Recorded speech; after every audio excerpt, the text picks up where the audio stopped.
উন্নত চিকিৎসা নিতে লন্ডনের পথে রয়েছেন বিএনপি চেয়ারপারসন বেগম খালেদা জিয়া। বিকেল 4টা নাগাদ তার যুক্তরাজ্যে পৌঁছানোর কথা রয়েছে।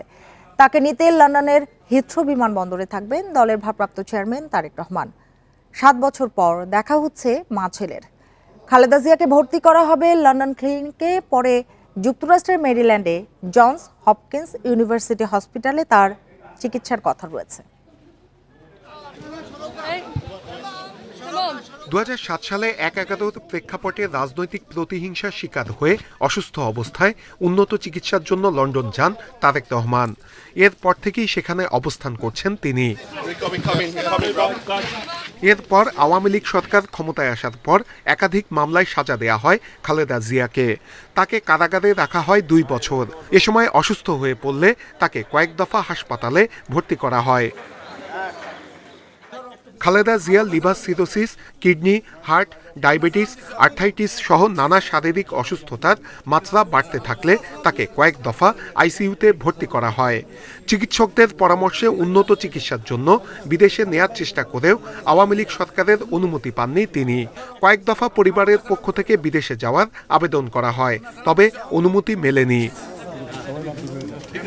অবশেষে ছাত্র জনতার গণ অভ্যুত্থানের মুখে হাসিনা সরকারের পতনের পর মুক্তি পান খালেদা জিয়া। উন্নত চিকিৎসার জন্য কাতারের আমিরের পাঠানো বিশেষ এয়ার অ্যাম্বুলেন্সে যাচ্ছেন লন্ডনে। সেখানে 7 বছর পর তার দেখা হবে তারেক রহমানের সঙ্গে। এর আগে 2017 সালে চিকিৎসার জন্য লন্ডনে গিয়েছিলেন তিনি। খালেদা জিয়াকে লন্ডনের হিথ্রো বিমানবন্দরে নিতে আসবেন তারেক রহমান ও তার স্ত্রী ডাক্তার জোবায়েদা রহমান। বিএনপি নেতারা বলছেন, মা ছেলের দীর্ঘ কাঙ্ক্ষিত সাক্ষাতে দেশ দল ছাড়াও ভবিষ্যতের রাজনীতি নিয়ে অনেক কথাবার্তা হতে পারে। তাদের প্রত্যাশা চিকিৎসা শেষে সুস্থ হয়ে দ্রুত দেশে ফিরবেন তিনি। নূরে আলম, ইন্ডিপেন্ডেন্ট নিউজ, ঢাকা। আরও জানাতে লন্ডন হিথ্রো বিমানবন্দরের ভিআইপি টার্মিনাল থেকে যোগ দিয়েছেন সহকর্মী হাসান রহমান। হাসান রহমান, 4টায় তো পৌঁছানোর কথা রয়েছে, এখনো সময়টা ঠিক আছে কিনা, কখন নাগাদ পৌঁছাতে পারেন?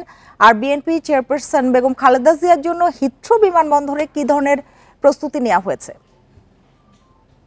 ধন্যবাদ আপনাকে। আমি আসলে হিথ্রো বিমানবন্দর যে টার্মিনাল 4 দিয়ে বের হওয়ার কথা, নেতা কর্মীদের অনেক ভিড় সেখানে। আমি যেখানে দাঁড়িয়ে আছি এটা রয়্যাল সুইট, এটা হচ্ছে ভিআইপি টার্মিনাল। ভিআইপি টার্মিনালে সাধারণ মানুষদের আসলে অ্যাক্সেস নাই, এখানে সবাইকে আসতে দেওয়া হয় না। তো যারা বিশেষ সুবিধাভোগীরা আসলে এখানে আসার সুযোগ পায়। তো আমি একজন সংবাদকর্মী হিসেবে এখানে এই ভিআইপি সুইটের সামনে দাঁড়িয়ে আছি। এখান দিয়েই বেগম খালেদা জিয়া এখন থেকে 30 মিনিট পরে ধারণা করা হচ্ছে উনার বিমানটি এখানে অবতরণ করবে। এখনো উনি আসলে অবতরণ করেননি। তো আপনারা দেখতে পাচ্ছেন পিছনে যে গাড়ি বহর, সেখানে বিএনপির নেতা কর্মীরা, এই লন্ডনের স্থানীয় নেতা কর্মীরা এখানে অপেক্ষা করছেন তাদের নেত্রীকে এক নজর দেখার জন্য। তো আমরা আশা করছি যে আধা ঘন্টার মধ্যেই বেগম জিয়ার যেই বিশেষ বিমানটি অবতরণ করবে ভিআইপি লাউঞ্জে, আর ভিআইপি লাউঞ্জ দিয়ে তিনি বেরিয়ে আসবেন। আর তাকে অভ্যর্থনা জানানোর জন্য তার জনাব তারেক রহমান, জুবাইদা রহমান, তার নাতনি এবং পরিবারের সদস্যরা ভিতরে আছেন। আর যুক্তরাজ্য বিএনপির সভাপতি, সেক্রেটারি সহ একেবারে শীর্ষস্থানীয় কয়েকজন নেতাই কেবলমাত্র তাকে অভিনন্দন জানাতে পারবেন। আর অন্যান্য নেতা কর্মীরা বাহিরে অপেক্ষা করছেন। আর এখান থেকেই বেগম খালেদা জিয়াকে সরাসরি ক্লিনিকে নেওয়া হবে। তো এই হচ্ছে ভিআইপি লাউঞ্জের বাইরের অবস্থা। তবে এখানে হয়তো কিছুক্ষণের মধ্যে আরো কিছু ভিড় বাড়বে যখন উনার বিমানটি অবতরণ করবে। আর একটু দেরি হয়ে গেছে, সেটা হচ্ছে ফ্লাইটের অনেকগুলো বিষয় থাকে। আমরা শুনেছি যে দোহাতে তার বিমানটি একটু দেরি হয়েছে, এই কারণে তার এখানে 1 ঘন্টার মতো ফ্লাইটটি আসলে অবতরণে ডিলে হচ্ছে। এখান থেকেই তো সরাসরি লন্ডন ক্লিনিকে চলে যাবেন বিএনপি চেয়ারপারসন, সেখানে চিকিৎসার প্রস্তুতি কেমন বা কি ব্যবস্থা রাখা হয়েছে? সেখানে চিকিৎসার প্রস্তুতি আপনারা জানেন যে যে ক্লিনিকে যাবে, এই ক্লিনিকটা হচ্ছে সাংঘাতিক রকমের রেপুটেটেড একটা প্রতিষ্ঠান, এবং বলা হয়ে থাকে বিশ্বের অন্যতম একটা সেরা চিকিৎসা কেন্দ্র। আর সেখানের ব্যবস্থাটা এরকম যে উনি যাওয়ার সাথে সাথেই উনাকে বিশ্বের সর্বোচ্চ চিকিৎসাটা দেওয়া হবে। এমনিতেই ইউকে কে বলা হয় চিকিৎসার জন্য বিশ্বের অত্যন্ত নামকরা দেশের মধ্যে একটি। এর উপর যখন লন্ডন ক্লিনিক, সেটাখানে একটা প্রাইভেট ক্লিনিক, অ্যাকচুয়ালি এটা কোনো সরকারি চিকিৎসা না। পৃথিবীর সবচাইতে ভিআইপি লোকরাই বা আর্থিক বা সামাজিক ভাবে সামর্থ্যবান মানুষরাই সেখানে চিকিৎসা নেওয়ার সুযোগ পান। আর বিশ্বের সবচেয়ে বড় বড় নামি দামি চিকিৎসকরাই সেখানে বেগম জিয়াকে চিকিৎসা দিবেন এবং তারা সর্বোচ্চ চেষ্টা করবেন তার যেই শারীরিক সমস্যাগুলো আছে সেগুলাকে আহ, অত্যন্ত যত্নের সাথে সুচিকিৎসা দেওয়ারই চেষ্টা করবেন বলে ধারণা করছেন বিএনপির নেতাকর্মীরা। জি। আরেকটি বিষয়, মায়ের অপেক্ষায় তারেক রহমানের সঙ্গে আপনাদের কথা বলবার কোনো রকম সুযোগ হয়েছে কিনা, আর এত আসলে বছর এই পর মায়ের মুহূর্তে সাথে শুধু দেখা হচ্ছে? না, এই মুহূর্তে আসলে তারেক রহমান সাহেবের সাথে কারো দেখা করার সুযোগ নাই, কারণ তার একটা ইমোশনাল ব্যাপার দাঁড়িয়ে আছে। দিন শেষে সেও তো একজন মানুষ, তার মাকে বিভিন্ন রকমের চড়াই উতরাই পেরিয়ে বিভিন্ন রকমের লাঞ্ছনা গঞ্জনার ভিতর দিয়েই বাংলাদেশে থাকতে হয়েছে। তো প্রায় 8 বছরের পরে উনি ওনার মাকে দেখবেন। আর মানসিক ভাবে তিনিও আসলে অনেক বিধ্বস্ত, বহু বছর থেকে তিনি দেশের বাইরে। তো দেশের বাইরে থাকলে, আর তার মা দেশে তো খুব ভালো অবস্থায় ছিলেন না, তিনি বন্দি অবস্থায় ছিলেন, তিনি অসুস্থ। তো মানসিক ভাবে উনি আসলে অনেক বিধ্বস্ত, যে এই সময় উনি উনার মাকে দেখতে পাবেন। আর উনার সাথে এই মুহূর্তে আসলে যোগাযোগ করার সুযোগ খুব বেশি থাকে না, বিভিন্ন রকমের রাজনৈতিক এবং সামাজিক বাস্তবতার কারণে তিনিও একটু সবার সাথে আসলে সেভাবে দেখা করা বা কথা বলার জন্য উনিও মানসিক ভাবে তৈরি না। সেই জন্য আমরা আশা করব যে খুব শীঘ্রই তিনি প্রেসের সামনে বা মিডিয়াকে তার বেগম জিয়ার অবস্থানটা জানাবেন। তো এই মুহূর্তে আমরা এটুকুই জানি, আর উনি এর বাইরে মিডিয়ার সাথে কখনো কারোর সাথে কিছু বলেন। লন্ডন থেকে কথা হচ্ছিল সহকর্মী হাসান রহমানের সাথে। বিকেল নাগাদ লন্ডনে অবতরণ করবে বিএনপি চেয়ারপারসন বেগম খালেদা জিয়াকে বহনকারী রয়্যাল এয়ার অ্যাম্বুলেন্স। এ নিয়ে আলোচনা করতে লন্ডন থেকে আমাদের সাথে যোগ দিয়েছেন রাজনৈতিক বিশ্লেষক ব্যারিস্টার মাহবুবুর রহমান। জনাব ব্যারিস্টার মাহবুবুর রহমান, আপনাকে স্বাগত জানাচ্ছি ইন্ডিপেন্ডেন্ট টেলিভিশনে। যেটি শুরুতেই আপনার কাছে জানতে চাই যে 2017 সালে চিকিৎসা নেওয়ার 7 বছর পর আবারও গেলেন বিএনপি চেয়ারপারসন বেগম খালেদা জিয়া লন্ডনে। সেখানকার এই যে তিনি লন্ডন ক্লিনিকে চিকিৎসা নেবেন, সেখানকার চিকিৎসা প্রস্তুতি কেমন একটু যদি বলতেন। ধন্যবাদ ইন্ডিপেন্ডেন্ট টেলিভিশন। মূলত আপনি জানেন যে বেগম খালেদা জিয়া এর আগে চিকিৎসা নিতে এসেছিলেন এবং তখন তিনি বাংলাদেশে একটা রাজনৈতিক সমস্যা ছিল যে তাকে জেলে যেতে হবে বা জেলে নেওয়া হবে, এবং তিনি তখন ঠিক একটা রাজনৈতিক বাস্তবতার কারণেই দেশে ফিরে যান এবং এরপরে আর চিকিৎসার জন্য বিদেশে আসার জন্য অনেকবার চেষ্টা করেছেন বা বিভিন্ন রকম আলোচনা ছিল। তো সেগুলো সবকিছু পেরিয়ে একটা রাজনৈতিক বাস্তবতা বা একটা পরিবর্তনের পরে তিনি ইউকেতে চিকিৎসা নিতে আসছেন। আর আপনি যে চিকিৎসার কথা বলেছেন, এই প্রাইভেট হসপিটালটি এমন যে আসলে প্রস্তুতিটা আপনি বেগম খালেদা জিয়ার তার যে চিকিৎসকরা রয়েছেন বাংলাদেশ থেকে, তারা যেমন আসছেন, এখান থেকে আপনার ডাক্তার জুবাইদা রহমান, যিনি তার পুত্রবধূ তারেক রহমানের স্ত্রী, তিনি এই চিকিৎসার পুরো বিষয়টি সমন্বয় করবেন। কিন্তু প্রাইভেট যে হসপিটাল দ্য লন্ডন ক্লিনিক, এটি মূলত একটি বিশেষায়িত হসপিটাল এবং এখানে সারা পৃথিবী থেকে যারা ইন্টারন্যাশনাল আপনার বিভিন্ন রোগী রয়েছেন, যেমন স্পেশাল ভিআইপি পার্সনস, তারা এখানে চিকিৎসা নিয়ে থাকেন। আপনি বলেছেন যে এর আগে যে যে এখানে চিকিৎসা নেওয়ার জন্য রয়্যাল ফ্যামিলির লোকজন চিকিৎসা নেন এখানে। এক কথা হচ্ছে, যেমন আমি কথা বলছিলাম ওই হসপিটালের সাথে গতকাল, জাস্ট ব্যক্তিগত কারণে বোঝার জন্য যে হসপিটালটি কিভাবে চলছে।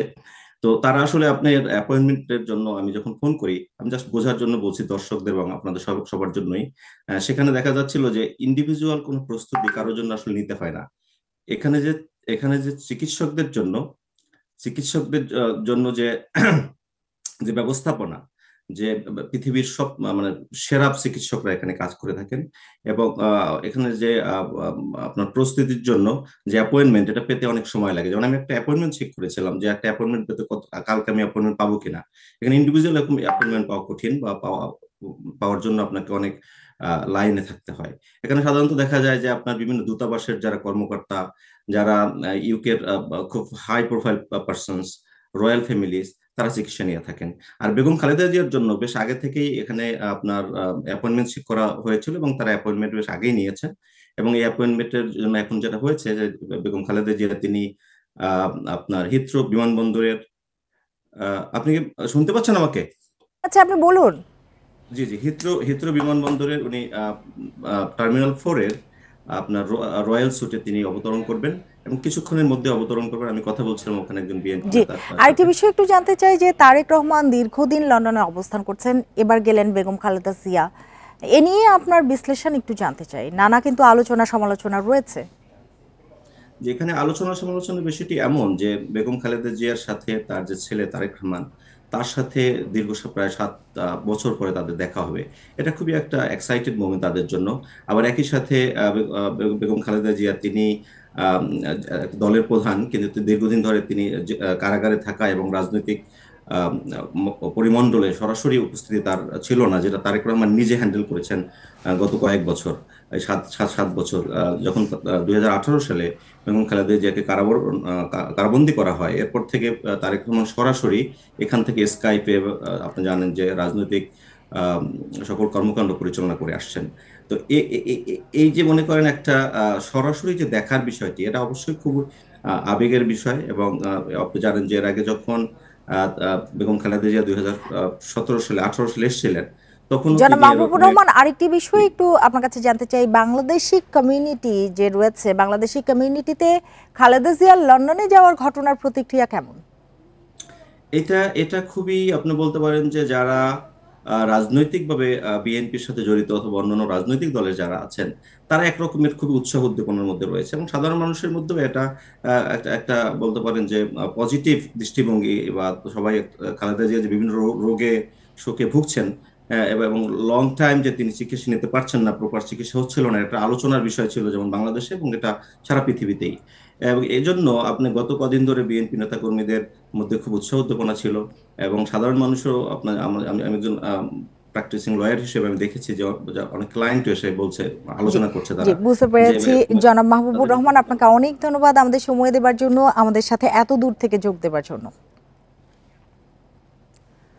জিয়া অরফানেজ ট্রাস্ট দুর্নীতি মামলায় বেগম খালেদা জিয়ার কারাদণ্ডের বিরুদ্ধে দ্বিতীয় দিনের মতো আপিল শুনানি শেষ হয়েছে। সকালে প্রধান বিচারপতি সৈয়দ রেফাত আহমেদের নেতৃত্বে 5 সদস্যের আপিল বেঞ্চে চলে এ শুনানি। বৃহস্পতিবার একই আদালতে হবে তৃতীয় দিনের মতো শুনানি। এর আগে মঙ্গলবার জিয়া অরফানেজ ট্রাস্টে 1 টাকাও আত্মসাৎ হয়নি এবং প্রমাণ ছাড়াই কেবল অনুমানের ভিত্তিতে বেগম খালেদা জিয়াকে 10 বছরের সাজা দেওয়া হয় বলে আপিল বিভাগে তুলে ধরেন তার আইনজীবীরা। গত বছরের 11ই নভেম্বর বেগম খালেদা জিয়াকে আপিলের অনুমতি দিয়ে হাইকোর্টের দেয়া 10 বছরের সাজা স্থগিত করে আপিল বিভাগ। পরে হাইকোর্টের রায়ের বিরুদ্ধে আপিল করেন বেগম খালেদা জিয়া। দুদকের করা এই মামলায় 2018 সালের ফেব্রুয়ারিতে বিচারিক আদালত বেগম খালেদা জিয়াকে 5 বছরের সাজা দেয়। ওই রায়ের বিরুদ্ধে একই বছর হাইকোর্টে আপিল করেন খালেদা জিয়া। একই সাথে সাজা বাড়াতে আবেদন করে দুদক।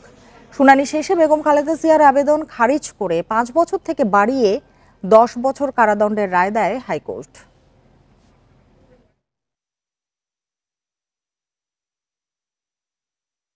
আমরা আদালত থেকে এই বর্তমান যে আদালত আছে, আমরা বিশ্বাস করি এই আদালতের উপরে কোনো প্রশাসনিক হস্তক্ষেপ নাই, এবং সেই কারণে তারা নিরপেক্ষ একটি জাজমেন্ট এই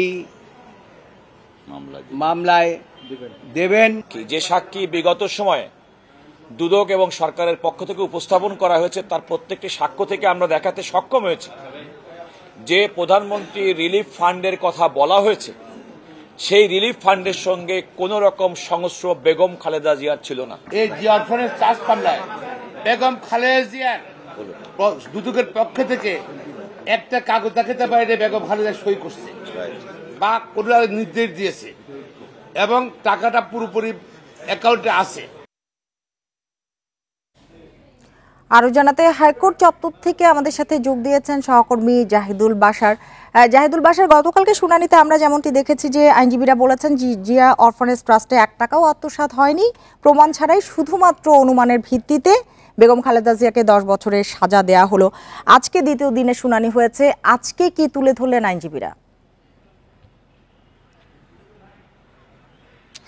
সিমি, আপনাকে ধন্যবাদ। দেখুন, খালেদা জিয়ার এই যে মামলা, একটু মনে করে দিয়ে আজকে আদালতেও সেই বিষয়টি এসেছে। কিছুক্ষণ আগে এখানে যখন ব্রিফিং হলো তখনও বলা হয়েছে যেই মামলায় আপনি জানেন যে খালেদা জিয়া জেল খেটেছেন, এমনকি বিদেশে যেতে পারেননি, বারবার সরকারের কাছে আবেদন করেও তাকে যাওয়ার অনুমতি দেওয়া হয়নি। যেই মামলার আইনগত দিক তুলে ধরে সেই মামলার দুটি মামলার একটি হচ্ছে এটি জিয়া অরফানেজ ট্রাস্ট দুর্নীতির মামলা। আর আজকে এমন সময় অ্যাপিলেট ডিভিশনে এই মামলার শুনানি হলো যখন খালেদা জিয়া গতকাল মাঝরাতে তিনি রাষ্ট্রপতি এই মামলা থেকে দণ্ড মওকুফ করে দেয় এবং হাইকোর্টের আদেশ প্রাথমিকভাবে লিভ টু আপিল গ্রান্ট করে অ্যাপিলেট ডিভিশন থেকে স্থগিত করে দেওয়ার পরে গতকালকে তিনি কিন্তু লন্ডনের উদ্দেশ্যে রওনা দিয়েছেন এবং তিনি বিদেশে চিকিৎসা নিতে গেছেন। ঠিক এই মুহূর্তে সেই মামলার অ্যাপিলেট ডিভিশনের শুনানি হচ্ছে। আজকে শুনানিতে অনেকগুলো বিষয় উঠে এসেছে। গতকাল সকাল 10টা থেকে দুপুর পর্যন্ত এবং আজকেও কার্যতালিকায় 2 নম্বরে রাখা হয়েছিল। একেবারে সকাল থেকে নিয়ে এই অ্যাপিলেট ডিভিশনের শেষ পর্যন্ত কিন্তু এই শুনানি হয়েছে। এখানে একটি ইন্টারেস্টিং বিষয় হচ্ছে, সাধারণত আমরা যেটি দেখি মামলার ক্ষেত্রে, এটি যেহেতু দুদকের মামলা, অর্থ আত্মসাতের মামলা, সেখানে যিনি আত্মসাৎ করেছেন সরাসরি তার বিরুদ্ধে অপরাধের প্রমাণ দরকার হয়। আদালতে আইনজীবীরা খালেদা জিয়ার পক্ষে 4-5 জন বাঘা আইনজীবী তারা লড়েছেন। তাদের কথা একটি যে খালেদা জিয়াকে যেহেতু 5 বছর সাজা দিয়ে পরে 10 বছর করা হলো, কিন্তু সরাসরি তার অপরাধের প্রমাণ এই মামলায় নেই। এবং মূল ইন্টারেস্টিং জায়গা যেটি আদালতে আইনজীবীরাও বলেছেন যে এই মামলায় কিন্তু খালেদা জিয়ার বিরুদ্ধে অর্থ আত্মসাৎ করা মূল অভিযোগ নয়। মূল অভিযোগটা হচ্ছে 1991 সালে কুয়েতের আমির তিনি খালেদা জিয়ার অর্থাৎ তৎকালীন প্রধানমন্ত্রীর ফান্ডে তিনি $12,500 দিয়েছিলেন যে জিয়াউর রহমানের নামে চ্যারিটেবল কোনো কাজ করা বা এতিমখানা, যেটা সরকার বা খালেদা জিয়া বা জিয়াউর রহমানের ফ্যামিলি করতে চায় তারা সেটি করতে পারবে।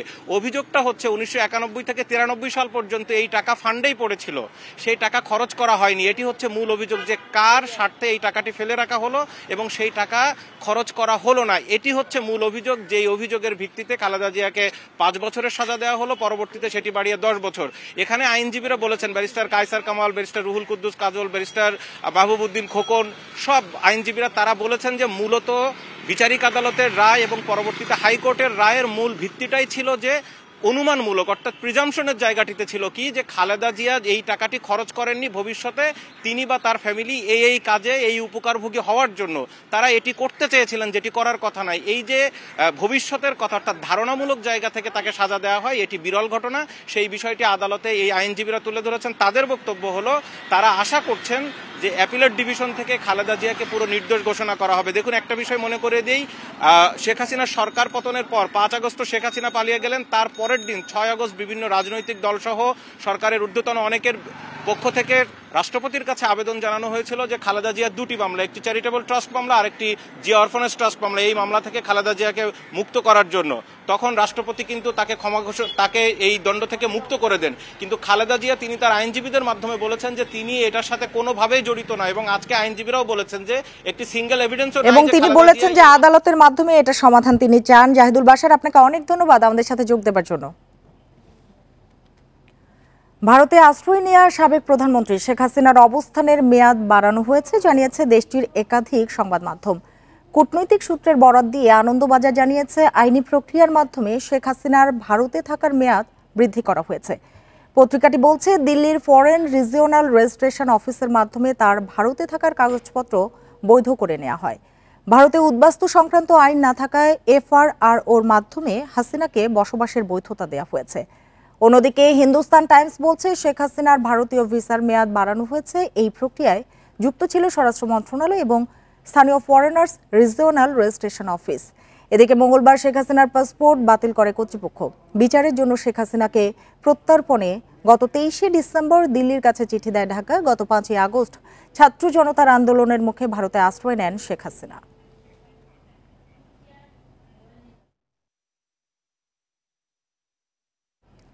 ছাত্র জনতার হত্যাকারী শেখ হাসিনার ভারতীয় ভিসার মেয়াদ বাড়ানোকে জনগণ ভালোভাবে নেয়নি বলে মন্তব্য করেছেন বিএনপির সিনিয়র যুগ্ম মহাসচিব রুহুল কবির রিজভী। এর মাধ্যমে ভারত তাদের গণতন্ত্রকে অবমূল্যায়ন করেছে।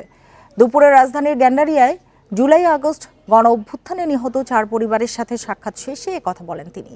পরে ছাত্র জনতা হত্যাকারী ও শেখ হাসিনার দোসরদের নামে থাকা সব স্থাপনার নাম বদলে শহীদদের নামে করার আহ্বান জানান। এ সময় নতুন বছরের বই প্রসঙ্গে তিনি বলেন, বই মুদ্রণ ব্যবসার সাথে শেখ হাসিনার ঘনিষ্ঠজনরা জড়িত।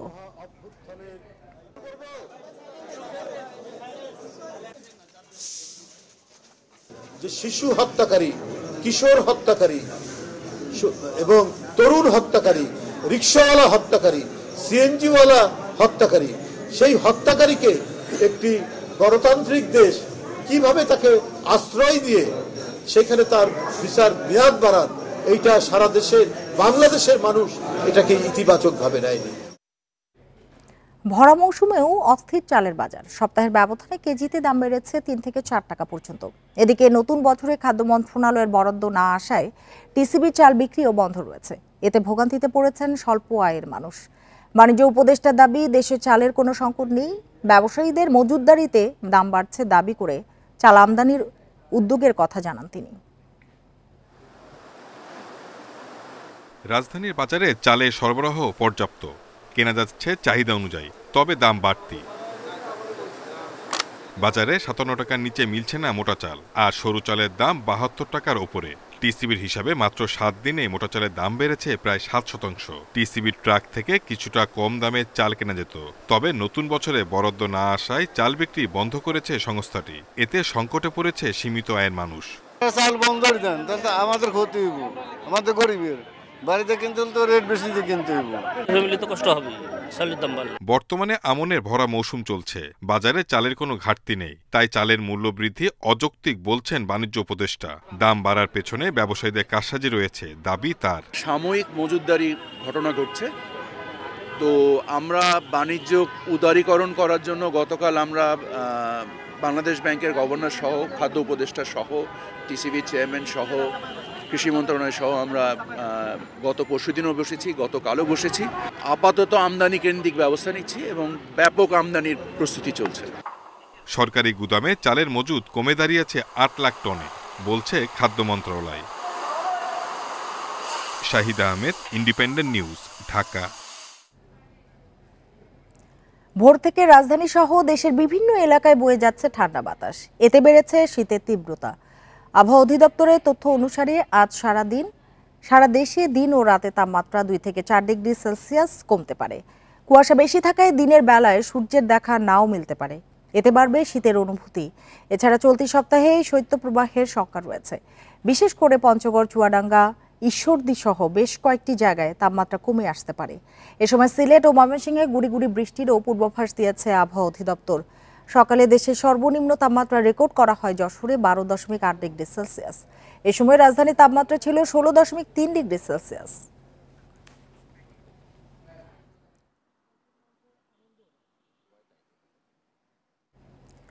শীতে দেশের বিভিন্ন জেলায় আশঙ্কাজনক হারে বেড়েছে শ্বাসকষ্ট, নিউমোনিয়া ও ডায়রিয়ার প্রকোপ। বিশেষ করে শিশু ও বয়স্করা আক্রান্ত হচ্ছে বেশি।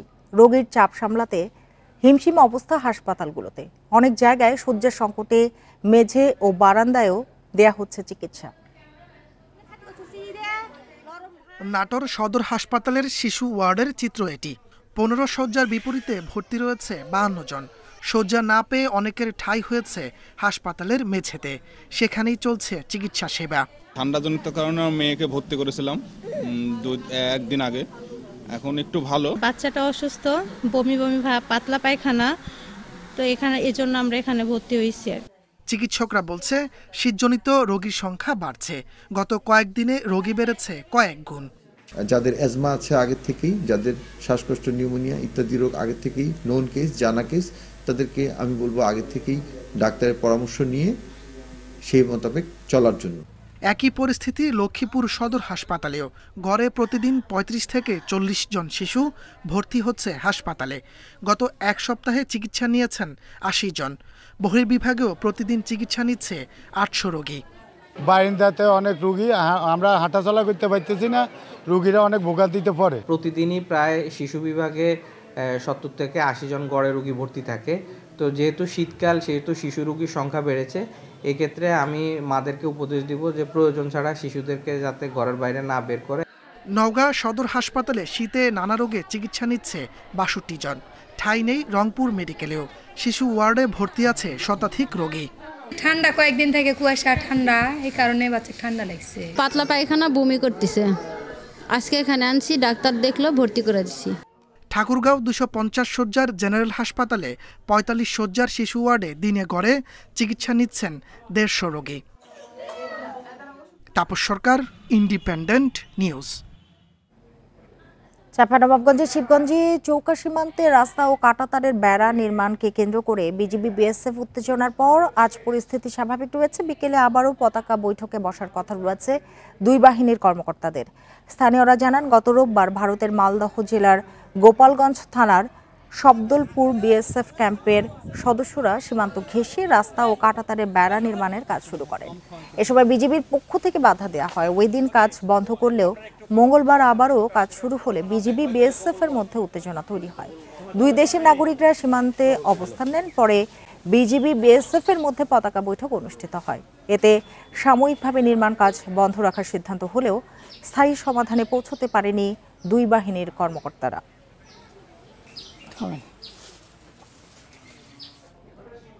এ নিয়ে চাঁপাইনবাবগঞ্জ থেকে জানাবেন সহকর্মী ফয়সাল মাহমুদ। ফয়সাল, একটু জানতে চাই, গতকালকে যে ঘটনা ঘটলো সেই ঘটনার পর আজকের পরিস্থিতি কি, আর পতাকা বৈঠক একটি হবার কথা স্থায়ী সমাধানের জন্য, সেটি কখন নাগাদ হবে?